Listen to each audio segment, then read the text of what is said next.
Buenas tardes, queridos estudiantes de segundo medio. Esperando que se encuentren bien, comenzamos con la cápsula número 6 de Historia.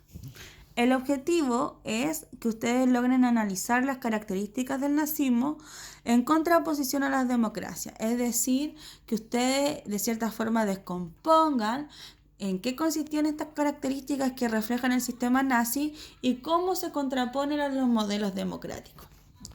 Ahora bien, el nazismo alemán presenta como líder a Adolfo Hitler, que es también conocido como el Führer. Igual como a Mussolini le decían el Duce, a Hitler le decían el Führer. Y el partido único era el Partido Nacional Socialista de los Trabajadores, también conocido como Partido Nazi. La llegada al poder de Hitler a través de las urnas no fue a través de una revuelta ni de una guerra, sino que fue a través de la votación popular, arruinó la experiencia democrática que vivía Alemania de Weimar, y en los años 30 la Alemania emprendió una política de rearme en una estrategia bastante agresiva y expansionista que va a conducir al estallido de la Segunda Guerra Mundial. Ahora bien, ¿cómo Hitler llegó al poder? Bueno, Hitler participó en la Primera Guerra Mundial, fue herido, luego fue tomado preso y en la cárcel escribió una de sus obras más importantes, que es Mi lucha, en donde plasmó todas las ideas que él quería aplicar en la Alemania. En 1928 fue la primera vez en que en las elecciones el nazismo aparecía como una opción de gobierno. Y en 1929, a partir de la caída de la Bolsa de Valores de Nueva York, que generó una profunda crisis económica tanto a nivel mundial como en Alemania, lo que volvió a abrir nuevas puertas al nazismo, ya que se veían como una vía a darle solución a este problema. Ante esto, en 1932, el presidente de la República Alemana inviste, le entrega el poder como canciller a Hitler y le encarga la formación del gobierno. En ese tiempo, como Hitler no tenía la mayoría en el Parlamento, gobernó con la centro-derecha. Recordemos que el nazismo es un totalitarismo de derecha. Y en 1933, antes de las elecciones que él mismo llamó, hay un incendio en el Parlamento alemán y Hitler culpa de ese incendio a los socialistas y comunistas. Entonces, de cierta forma, los elimina del cuadro de las elecciones, las cuales él vence de forma muy fácil. Al vencer las elecciones, automáticamente se acaba con el régimen democrático en Alemania y comienza el ascenso de este sistema totalitario.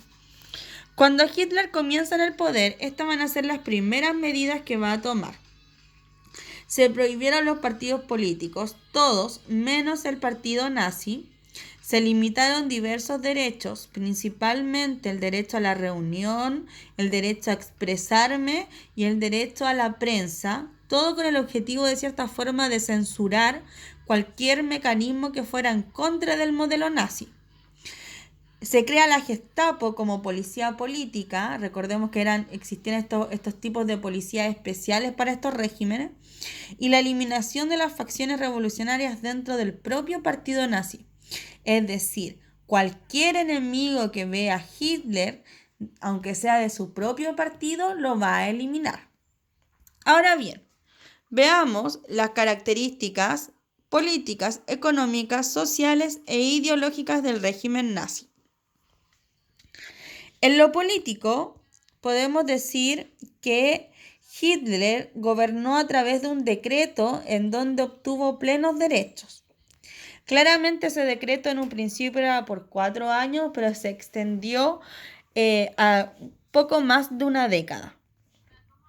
Eliminó cualquier tipo de oposición. Ya los buscó, los torturó, los mató o los llevó a los campos de concentración. Por eso se establece que el régimen hitleriano es una dictadura personalista, porque todo el régimen se centra en la figura de Hitler a través del terror, ¿ya? O sea, acato la normativa de la Alemania nazi si es que quiero mantenerme con vida. Hay una censura del Tratado de Versalles porque Hitler sostiene que todos los problemas de la Alemania derivan de este Tratado de Versalles que no la deja avanzar y que debe pagarle altas indemnizaciones a los países vencedores. Por lo tanto, ¿qué es lo que hace Hitler?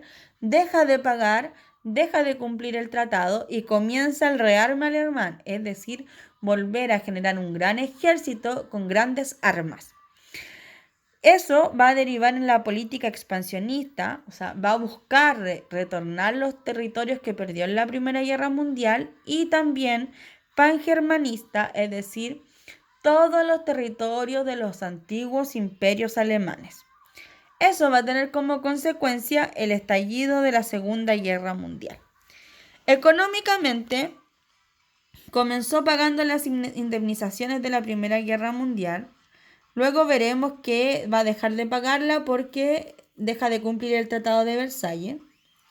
Ahora, uno de los mayores problemas que enfrentaba la Alemania era el desempleo y la pobreza, producto de la Primera Guerra Mundial y agudizado con la crisis económica de 1929. Entonces la población se acercó al modelo nazi porque le podía dar una solución a ese problema. ¿Qué hizo Hitler para solucionarlo? Entregó grandes créditos a empresarios para desarrollar obras públicas que generaran trabajo.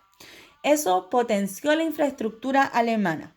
Carreteras, hospitales, edificios, escuelas, todo lo que tuviera que ver con infraestructura ofreció créditos. Incentivó el abandono al trabajo femenino. Consideraba que los que tenían que trabajar eran esencialmente los hombres. Si las mujeres salían del mercado laboral, iba a aumentar el empleo de los hombres y las mujeres podían continuar con su labor principalmente forjadora de la familia alemana. Impuso el periodo de trabajo sin remuneración, sin sueldo, para jóvenes entre 18 y 25 años, en los cuales ellos recibían todo por parte del Estado y sus familias, y vuelve a colocar el servicio militar obligatorio, y en ese sentido muchos van a pasar a trabajar directamente al Estado alemán. ¿Qué significó esto? Que disminuyó y logró el total empleo. En Alemania nazi no hubo ni un cesante, no existía la cesantía. Mantuvo el sistema capitalista con la actividad privada, la tierra se mantuvo en manos de los terratenientes, desarrolló principalmente la industria pesada y química, que era ligada a la guerra, buscó la autarquía, ¿ya? Es decir, el autoabastecimiento alemán, principalmente en la producción de alimentos y en las materias primas para confeccionar la tecnología. Se basó en una mano de obra esclava o semiesclava, que eran las personas que tenía esencialmente en los campos de concentración confinados. Socialmente, Hitler se apoyó en los empresarios para ascender en el poder mientras los trabajadores activaron la economía. La estructura de la propiedad del campo se mantuvo, ya los grandes latifundistas mantuvieron el control de la tierra y los campesinos trabajaban por bajos salarios, más trabajos, y se desarticuló todo tipo de organización de los trabajadores. Es decir, en Alemania deja de haber cualquier tipo de sindicato o de organización laboral. Esto va a significar que se agudicen las diferencias sociales porque el empresario va a estar cada vez más alejado del trabajador. Pero sin duda, uno de los mayores logros es que erradica el desempleo. Dentro de su otra política está la homogeneización de la sociedad, es decir, que la sociedad sea uniforme, que todos se comporten, vivan, vistan iguales, ¿ya? Que no se noten las diferencias, sino que todos son iguales dentro de la Alemania nazi. Y va a significar también la persecución y eliminación de cualquier persona que rompa con este esquema que establecía Hitler. Por eso, cualquier persona de izquierda, comunista, socialista, minorías raciales como los gitanos, los homosexuales, los deficientes mentales y de forma especial los judíos van a ser perseguidos, eliminados o llevados a campos de concentración. Por otro lado, para la población alemana blanca, la población aria, va a crear distintas actividades culturales, ya sea por teatro, cine, deportes, viaje, cuyas misiones que ellos se identifiquen con el modelo nazi, considerando que todos dentro de la estructura alemana nazi son iguales, cuando eso en verdad no es tan así, porque el líder del partido no es igual a cualquier trabajador. Ideológicamente, la base de la ideología alemana y de Hitler es que existen razas superiores y razas inferiores. Para él, claramente, la raza superior es la raza aria alemana y una de las razas inferiores es la judía, que para él son considerados unos depravados. Otro sustento ideológico del modelo nazi es el concepto de espacio vital, que justifica el expansionismo alemán, que busca el crecimiento de la población alemana y potenciar el desarrollo económico alemán. El espacio vital es todo el territorio que compone el pangermanismo, que en algún momento fue de los grandes antiguos imperios germanos. ¿Ya? Él dice que ese espacio vital es el espacio que le corresponde a la Gran Alemania. La educación la utilizó como un instrumento de adoctrinamiento para controlar a los jóvenes en formación y guiarlos hacia el camino de los principios alemanes. Hubo un riguroso control, hubo una depuración del profesorado y de los programas de estudios. También hubo una selección en las artes. Por ejemplo, todas las vanguardias artísticas que estudiamos a principios de año fueron eliminadas del sistema alemán por ser consideradas degeneradas. Se creó la Cámara de la Cultura, que buscó organizar el cine, el teatro, la música, la prensa, la radio, la literatura y cualquier tipo de manifestación artística, que debía seguir los patrones que Cámara de Cultura establecía como los pilares de la cultura nazi. Hubo una selección de libros, solo esos libros podían leer los alemanes. Se crearon las juventudes comunistas con el objetivo de formar a los futuros alemanes nazis desde pequeños, y la propaganda se utilizó para expandir los ideales. De hecho, imágenes de Hitler, películas, grandes manifestaciones, todos van a ser con el objetivo de propagar los ideales alemanes. Ahora bien, a partir de todas estas características de la Alemania nazi, usted va a tener que completar un cuadro en donde se va a ver una acción, una causa, una consecuencia y una diferencia con la sociedad democrática. La profesora le va a colocar ciertos conceptos a partir de la lectura que usted haga de la guía o también de lo visto en esta cápsula.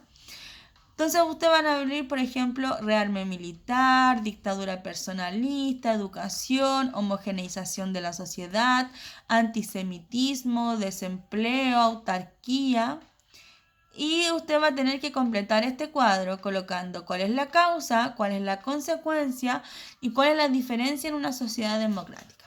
Ejemplo, rearme militar.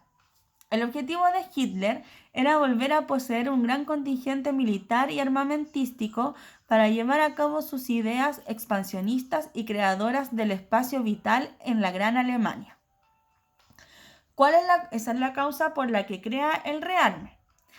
¿Cuál es la consecuencia del rearme? La Alemania nazi tuvo una política exterior expansionista a través del método de la guerra, lo que significó para el mundo el estallido de la Segunda Guerra Mundial.